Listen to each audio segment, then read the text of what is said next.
We respect faithfulness, don't we? Some of you probably have seen Old Faithful, and they tell me that it's not like clockwork, but pretty much every hour at some point it's going to go off. We admire that. There's something about that.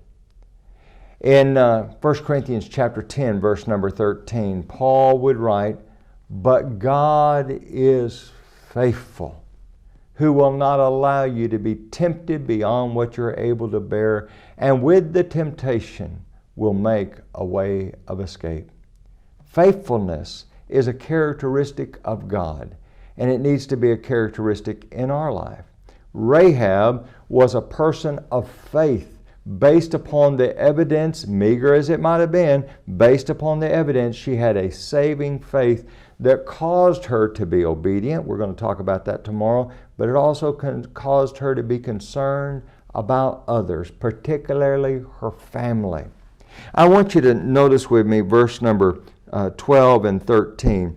Notice what she says to the two spies. "Now, I beg you, swear to me by the Lord, since I have shown you kindness, that you will also show kindness to my father's house, and give me a true token, and spare my father, my mother, my brothers, my sisters, and all that they have, and deliver our lives from death."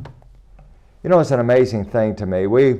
It's a natural affection. The Bible talks about natural affection for family. It's a family love. It's a very natural thing. But sometimes it gets really perverted. And parents oftentimes, they become very concerned about their children being really cool and really popular rather than being really faithful and really righteous.